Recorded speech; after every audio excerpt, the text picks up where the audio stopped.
Welcome to KG online platform and I hope आप सभी अच्छे होंगे एंड अपने एग्जामिनेशन की तैयारी बहुत अच्छे से कर रहे होंगे। सो आपका केजी ऑनलाइन प्लेटफॉर्म में बहुत बहुत स्वागत है। और आज हम कुछ इम्पोर्टेंट क्वेश्चन आंसर देखेंगे जो आपके coming exam CSIR net life sciences 2025 के लिए बहुत इम्पोर्टेंट होने वाले हैं। तो प्लीज़ पूरे वीडियो को ध्यान से देखिए और पूरे वीडियो में बने रहिए। सो आज हम जो चैप्टर देखेंगे वो होगा डेवलपमेंटल बायोलॉजी। और डेवलपमेंटल बायोलॉजी में ड्रोसोफिला मेलानोगास्टर से रिलेटेड जो भी टॉप MCQ होंगे, टॉप क्वेश्चन आंसर होंगे, हम उसके बारे में डिस्कस करेंगे एंड ट्राई करेंगे कि जो भी आपका कंसेप्ट है वो क्लियर हो। देन उससे इम्पोर्टेंट, उससे रिलेटेड जो क्वेश्चन आंसर होगा मैं उसको आपके सामने डिस्कस करूंगी, एक्सप्लेन करूंगी। तो without wasting time let's start.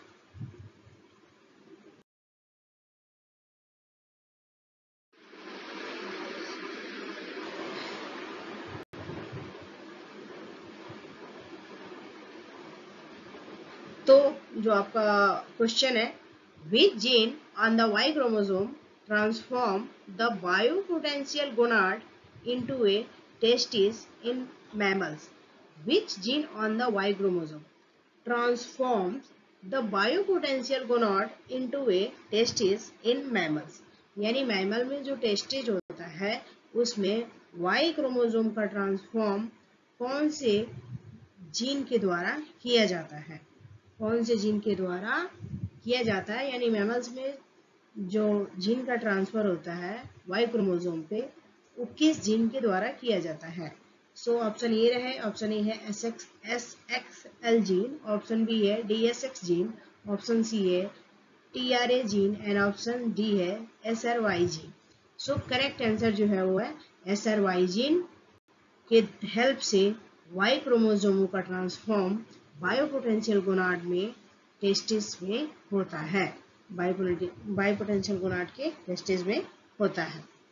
सो आपको पता है कि ड्रोसोफिला मेलानोगास्टर जो होता है उसमें मेल और फीमेल अलग अलग होते हैं। सो मेल को जो होता है, मेल में टेस्टिस पाया जाता है और फीमेल में जो होता है एग पाया जाता है। तो उससे रिलेटेड उसमें जो है कुछ एक्टिविटी होती है, कुछ सेक्सुअल रिप्रोडक्शन से रिलेटेड प्रोसेस होते हैं और उस प्रोसेस में जीन जो होते हैं बहुत ही इम्पोर्टेंट रोल प्ले करते हैं। यदि जीन नहीं होते तो ये सारे प्रोसेस मैमल के अंदर कंप्लीट नहीं हो पाता। Now moving to next question. आपका अगला क्वेश्चन है, SRY gene reside on the long arm of the Y chromosome, short arm of the Y chromosome, short arm of the X chromosome and long arm of the X chromosome। तो SRY gene जो है वो कहाँ पाया जाता है? Short arm of the Y chromosome पे पाया जाता है, यानी वहां वो प्रेजेंट होता है। तो करेक्ट आंसर जो है वो है आंसर बी है, short arm of the Y chromosome, जहां पे SRY जीन जो होते हैं वो प्रेजेंट होते हैं। Now moving to next question.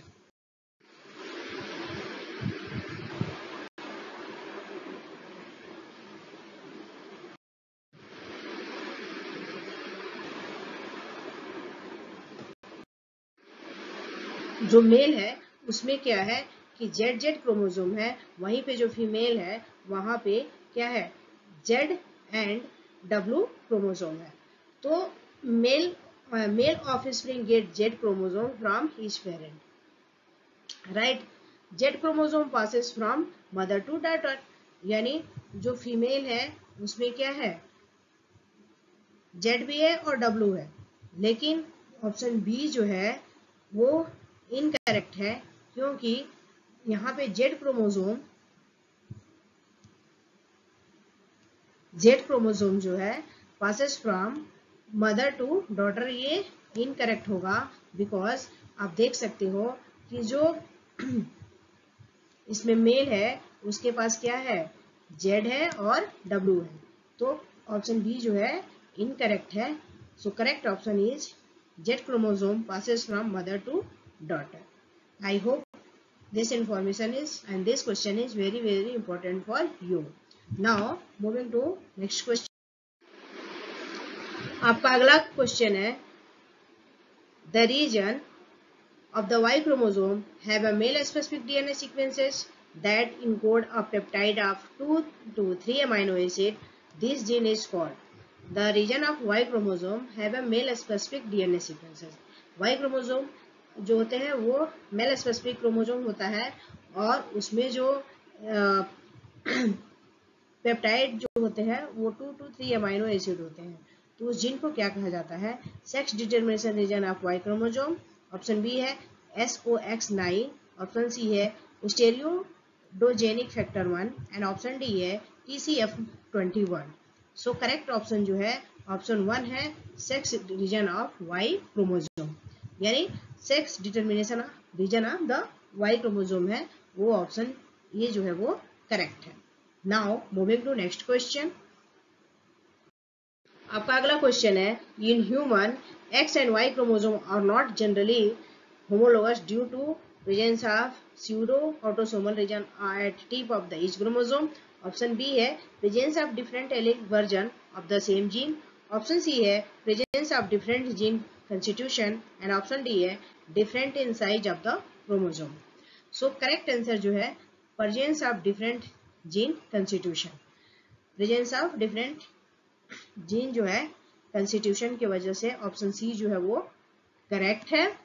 इसके वजह से जो ह्यूमन में एक्स एंड वाई क्रोमोसोम होते हैं वो जनरली होमोलोगस नहीं होते हैं। Presence of different allylic, presence of different gene constitution, gene जो कंस्टिट्यूट करता है उसमें डिफरेंसेस होते हैं और इसी की वजह से जो human X and Y chromosome है वो जनरली होमोलोगस नहीं होते हैं। तो प्लीज वीडियो अच्छी लगे तो लाइक कीजिए, सब्सक्राइब कीजिए, शेयर कीजिए एंड कमेंट कीजिए ताकि मुझे मोटिवेशन मिले और मैं ऐसे ही अच्छी वीडियो लेके आपके सामने आती रहूं। Now moving to next question. आपका अगला क्वेश्चन है, which of the following is incorrect statement regarding the sex determination in Drosophila. यहाँ पे कुछ स्टेटमेंट दिया है और पूछा है कि ड्रोसोफिला में कौन सा स्टेटमेंट जो है वो गलत है, इनकरेक्ट है। तो it is based on the haplodiploid sex determination. Option B है presence of the Y chromosome does not determine maleness in drosophila. Option C है it is determined by the number of X chromosome divided by number of the haploid set of the autosomal chromosome. Option D है transfer mutation convert a female with an X ratio of 1.0 into a phenotypic male. So correct option जो है option A है, it is based on haplodiploid sex determination। जो Drosophila में sex determination होता है वो हैप्लोडिप्लॉइड sex determination नहीं होता है और आपको यहाँ पूछा है क्या, इनकरेक्ट स्टेटमेंट। कभी भी क्वेश्चन को अटेम्प्ट करने से पहले आपको बहुत सारी चीजें वहां ध्यान रखनी होगी। एक तो ऑलवेज, वनली, इनकरेक्ट, करेक्ट, ये सब चीज इसके वजह से बहुत ही बड़ा एक्सीडेंट हो सकता है। Now moving to next question. आपका अगला क्वेश्चन है, for the reaction A is greater than B, Dg is equal to minus 60 kilojoule per mole. The reaction is started with 10 millimole of A. B is initially present. After 20 hours, analysis reveals the presence of 2 millimole of B and 8 mole of A. Which of the following is the most likely explanation? So A and B have reached equilibrium concentration. Option B है an enzyme have shifted equilibrium towards A. Option C है B formation is kinetically slow, equilibrium has not been reached by 24 hours. And option D है formation of B is thermodynamically unfavorable. So correct answer जो है option B है an enzyme have shifted equilibrium towards A. Correct option जो option C है, formation is kinetically slow and equilibrium has not been reached by 24 hours. तो यहाँ पे जो है सी पॉइंट जो है वो होगा, ऑप्शन सी जो है वो करेक्ट है।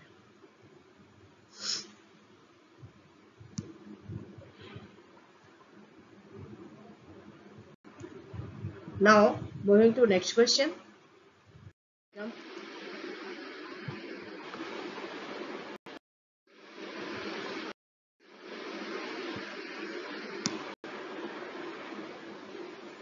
The standard free energy change from below are given. Phosphocreatine is greater than creatine plus PI Dg is equal to 4 minus 43.000 mole ATP minus ADP plus PI Dg is equal to minus 30.5 kilojoule per mole. What is the overall Dg for the following reaction? And phosphocreatine plus ADP minus greater than creatine plus ADP. So correct option जो है option B है, -12.5 kilojoule per mole. Option A जो दिया है -73.5 kilo joule per मोल, option B है -12.5 kilojoule per मोल, option C है 12.5 kilojoule per मोल, और option D है +73.5 किलो जूल पर मोल। सो करेक्ट आंसर जो है ऑप्शन बी है 12.5 किलो जूल पर मोल।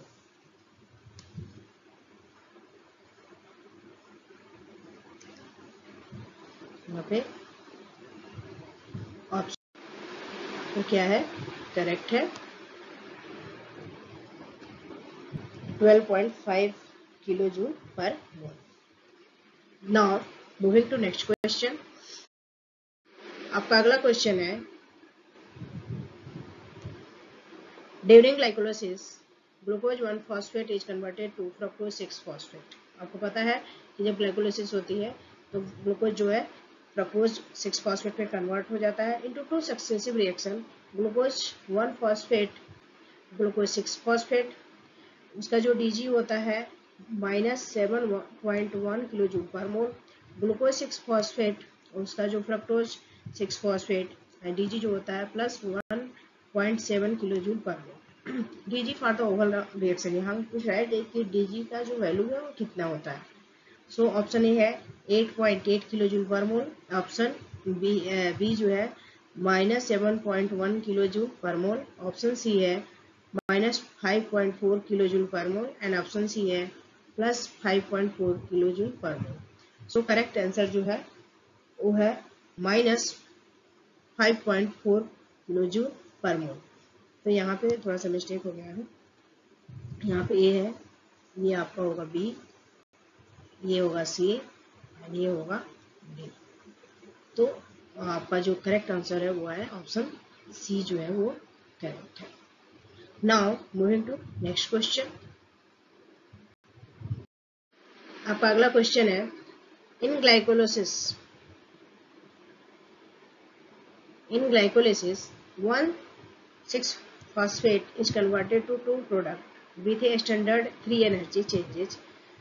स्टैंडर्ड फ्री एनर्जी जिसको शॉर्ट में क्या बोलते हैं, डीजी कहते हैं, of 23.8 kilo joule per mole. Under what condition encountered in a normal cell will that free energy changes dg will be negative, enabling the reaction to proceed spontaneously to the right। तो under standard condition NF energy is related to drive the reaction to the right. The reaction will not go to the right spontaneously under any condition because Dg is positive. The reaction will proceed spontaneously to the right if there is a high concentration of product relative to the concentration of the fructose 1,6 bisphosphate। Option C है, the reaction will proceed spontaneously to the right if there is a high concentration of fructose 1,6 bisphosphate relative to the concentration of product. So correct answer जो है वो है option A है, under standard condition enough energy is release to derive the reaction to the right. यहाँ पे जो D की value होती है वो under standard condition enough energy is release to derive the reaction to the right. So option A जो है वो करेक्ट है। Now moving to next question. सो आज हमने कुछ इंपॉर्टेंट क्वेश्चन देखे ड्रोसोफिला से रिलेटेड। अब ये आपका डेवलपमेंटल बायोलॉजी का क्वेश्चन है जो आपके coming exam CSIR net life sciences 2025 के लिए बहुत बहुत इंपॉर्टेंट है। तो प्लीज़ गो थ्रू इट और आप अपने डाउट्स को कमेंट बॉक्स में लिख सकते हैं। Thank you very much, take care, have a good day. Thank you everyone.